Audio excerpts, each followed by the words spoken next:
Meu Senhor e meu Deus, creio firmemente que estás aqui, que me vês, que me ouves.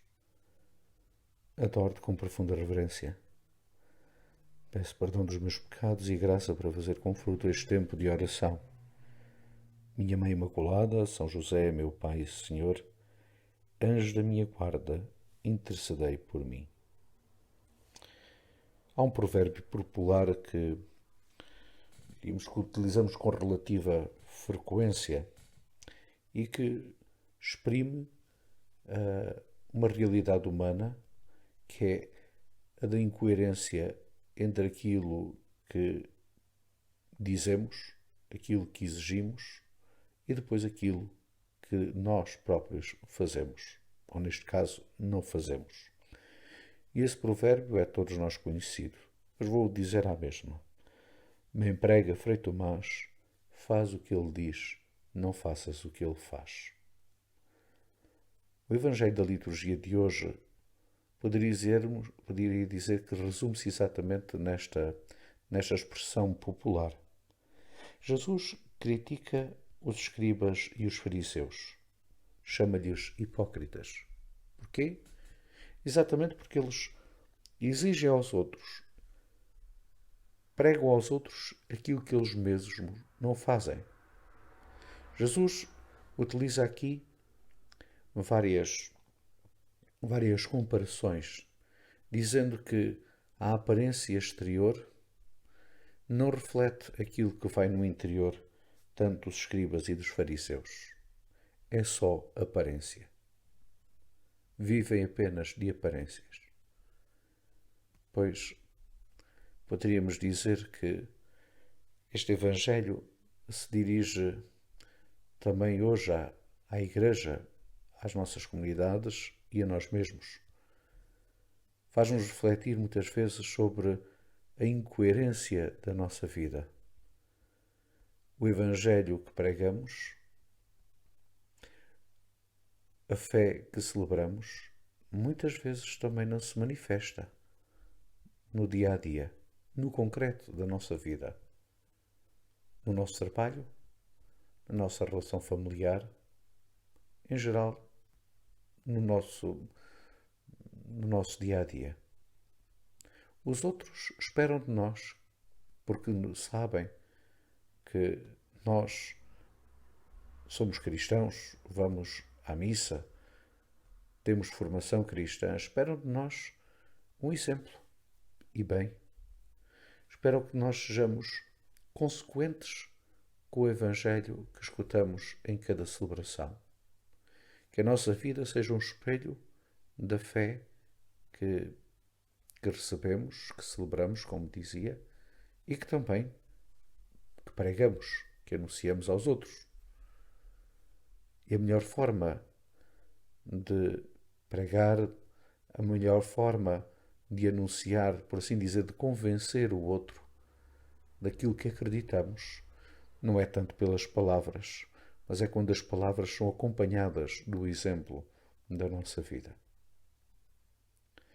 Muitas vezes descansamos naquela forma, digamos assim, de estar, que é, e de dizer que é, eu sou imperfeito, sou um pecador. E descansamos no sentido em que nos deixamos levar por um certo comodismo. E, portanto, como sou pecador e sou imperfeito, pronto, paciência, não há nada a fazer. Não consigo fazer mais do que aquilo que já faço. Ora, o Senhor Jesus desafia-nos exatamente ao contrário, a irmos mais além, a sermos perfeitos, a sermos santos, como o Pai do céu é perfeito, como o Pai do céu é santo. Sim, não conseguimos atingir a perfeição neste mundo. Mas o Senhor coloca-nos essa meta.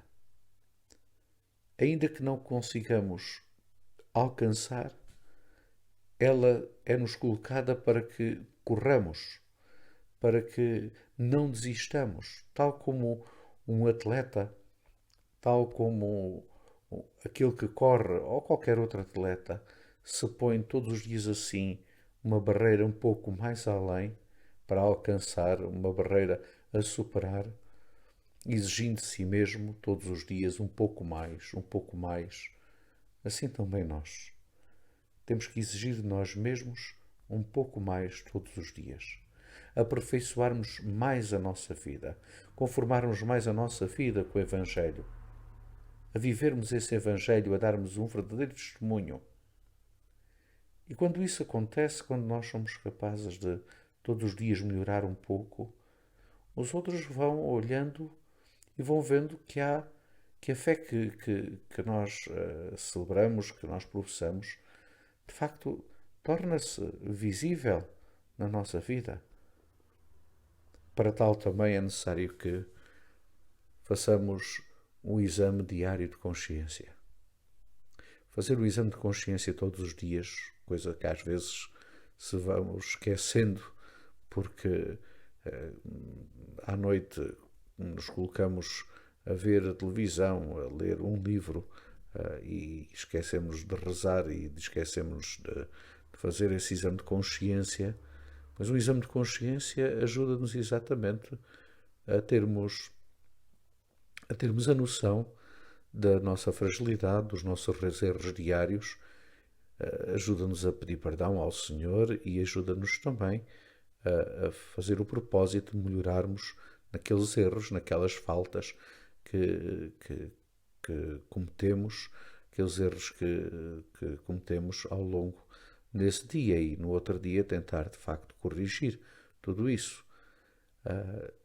É importante que tenhamos plena consciência de que a santidade também passa exatamente por olharmos para dentro de nós mesmos e analisarmos a nós mesmos com os critérios do Evangelho. É importante também que todas as semanas encontres um propósito de mudança. Muitas vezes no verão temos a possibilidade de parar, de prepararmos o ano seguinte e de fazermos alguns propósitos, digamos assim, gerais. E se vamos até a retiros, nesses dias ainda fazemos, digamos assim, com uma maior noção do que é necessário fazer na nossa vida, neste caminho de santidade. Mas todas as semanas deves escolher um propósito de mudança. Alguma coisa, por pequena que seja. Às vezes é a preguiça de levantar, outras vezes é a falta de horário de oração, outras vezes certamente será também a participação na Eucaristia ou mesmo a confissão, que não fazemos frequentemente, fazemos às vezes só uma ou duas vezes no ano, mas o propósito de confessar-se mais vezes durante o ano para que de facto este caminho de santidade se faça com a graça de Deus, pois são estas pequenas mas importantes coisas que deves ter, digamos assim, para a propósito de cada semana e vais batalhar todos os dias durante essa semana até conseguires corrigir essa tua imperfeição, essa tua falta. E na semana a seguir, pois analisas qual é aquilo em que também deves melhorar. E não vais deixar aquilo que já melhoraste para trás, mas vais continuar a fazer aquilo que já corrigistes e depois encontras outro ponto de luta para essa nova semana. É destas coisas simples, mas ao mesmo tempo importantíssimas, que nós vamos da aparência para a realidade. Pegando nesta imagem de Jesus, não aparentamos só que estamos limpos por fora, mas estamos também verdadeiramente também limpos por dentro. Portanto, que todas as vezes os outros possam também olhar para nós e dizer que bem prega Frei Tomás, faz o que ele diz, mas faz o que ele faz, porque será sinal exatamente de que há uma coerência de vida, de facto, em nós. Dou-te graças, meu Deus, pelos bons propósitos, afetos e inspirações que me comunicastes nesta meditação. Peço-te a ajuda para os pôr em prática. Minha Mãe Imaculada, São José, meu Pai e Senhor, anjo da minha guarda, intercedei por mim.